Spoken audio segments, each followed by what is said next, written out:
नमस्कार। आज के इस एक्सप्लेनर में हम एक ऐसी कहानी पर चर्चा करने वाले हैं जो सुनने में तो बच्चों की लगती है, पर इसमें छुपे लेसन्स हम सबके लिए हैं। हम बात कर रहे हैं चिकू बंदर और मोटी हाथी के उस मशहूर तरबूज मिशन की और उस भयंकर गुस्से वाले शेरू सिंह से उनकी उस अचानक हुई मुलाकात की। चलिए सीधे इस हरे भरे जंगल में चलते हैं। तो शुरू करने से पहले एक सीधा सा सवाल, क्या एक छोटा चालाक बंदर और एक भोला भाला डरपोक हाथी मिलकर जंगल के सबसे गुस्से वाले शेर को चकमा दे सकते हैं? सुनकर थोड़ा अजीब लगता है ना, लेकिन यही सस्पेंस इस पूरी चर्चा की जान है। देखते हैं कि मौत के इतने करीब आकर भी ये दोनों दोस्ती और दिमाग के बल पर कैसे बचते हैं। तो शुरुआत होती है हमारे पहले हिस्से से, गर्मी और तरबूज की खोज। अब देखिए, यहाँ हमारे पास दो ऐसे दोस्त हैं जो एक दूसरे से बिल्कुल अलग हैं। एक तरफ है चिंकू, एकदम तेज, शरारती और हमेशा किसी न किसी नई तरकीब में लगा रहने वाला बंदर, और दूसरी तरफ उसका जिगरी दोस्त मोटी।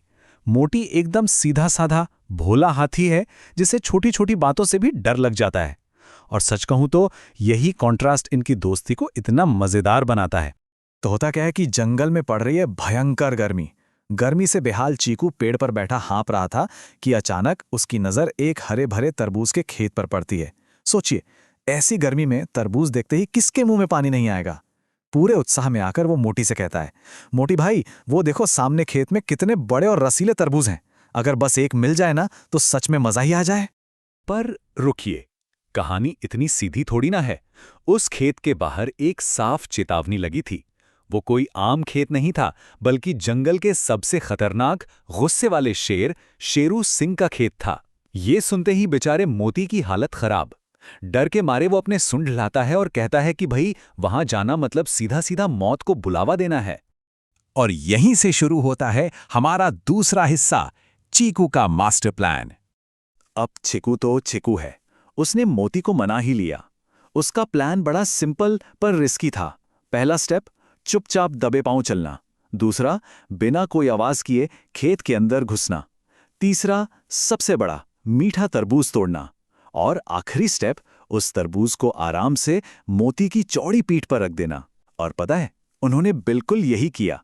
बस वहां से निकलने ही वाले थे कि तभी झाड़ियों के पीछे से एक आवाज आती है, ग्रर्र।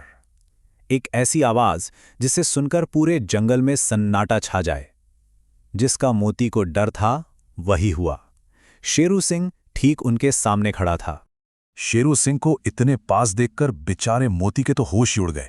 वो डर के मारे इतनी बुरी तरह कांपने लगा कि उसकी पीठ पर रखा वो बड़ा सा तरबूज फिसला और सीधा शेरू सिंह के पैरों के पास जाके धड़ाम पूरी तरह फूट गया। मतलब एक तो चोरी और ऊपर से शेर के सामने ये भयंकर गलती। अब आप खुद सोच सकते हैं, शेरू सिंह का गुस्सा 7वें आसमान पर था। उसने एक भयानक दहाड़ मारी, तुम दोनों की हिम्मत कैसे हुई मेरे खेत में आने की? शेर का वो गुस्से वाला चेहरा और जमीन पर बिखरा हुआ लाल तरबूज, हालात बिल्कुल बेकाबू हो चुके थे। तो यहां सवाल ये उठता है कि अब इन दोनों का होगा क्या? रंगे हाथों पकड़े गए, नुकसान अलग कर दिया और सामने एक भूखा गुस्से वाला शेर। ऐसे में तो बचने की उम्मीद लगभग ना के बराबर लगती है ना?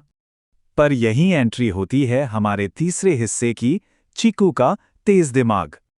चीकू ने यहां एक ऐसा मास्टर स्ट्रोक खेला जिसके बारे में कोई सोच भी नहीं सकता। उसने तुरंत हाथ जोड़े और बोला, अरे शेरू राजा, हम तो इस गर्मी में आपके लिए ही सबसे ठंडा और मीठा तरबूज लेने आए थे। और रही बात इस फूटे हुए तरबूज की, असल में हम तरबूज गिरा नहीं रहे थे, हम तो बस फोड़कर चेक कर रहे थे कि ये आपके खाने लायक पका है या नहीं। सोचिए, एक ही सेकंड में उसने चोरी को एक लॉयल्टी टेस्ट बना दिया। क्या दिमाग चलाया है। और मोती, भले ही वो भोला था, पर इस मौके पर उसने भी बिल्कुल सही टाइमिंग दिखाई। बिना एक पल गवाए उसने तुरंत अपनी सुंड बढ़ाई, खेत से एक और बड़ा लाजवाब तरबूज तोड़ा और बेहद सम्मान के साथ उसे शेरू सिंह के सामने पेश कर दिया। एकदम परफेक्ट डिप्लोमेसी। और इस डिप्लोमेसी का असर देखिए हमारे चौथे हिस्से में, दुश्मन बने दोस्त। जैसे ही शेरू ने उस नए तरबूज को देखा और उसकी मीठी खुशबू उसकी नाक तक पहुंची, उसका वो गुस्से वाला चेहरा एकदम से खुशी में बदल गया। वो बोला, वाह, ये तो सच में बहुत रसीला लग रहा है। और उसके बाद जो उसने कहा वो शायद किसी ने नहीं सोचा था। उसने कहा, चलो, तुम दोनों ने इतनी मेहनत की है मेरे लिए, तो हम सब मिलकर इसे खाएंगे। अब जरा इस सीन को इमेजिन कीजिए। एक गुस्से वाला शेर, एक चालाक बंदर और एक डरपोक हाथी, तीनों आराम से एक पेड़ की ठंडी छांव में बैठे हैं और मिलकर तरबूज खा रहे हैं।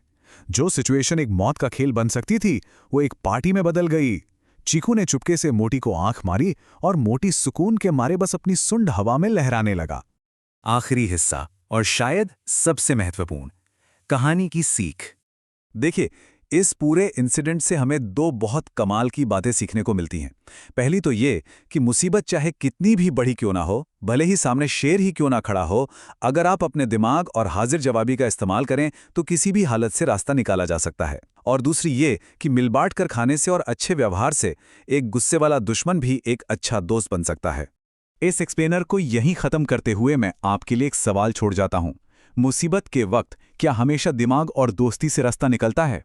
जब भी आपके सामने कोई मुश्किल चुनौती आए तो चीकू का वो तेज दिमाग और मोटी का वो अटूट साथ जरूर याद रखिएगा।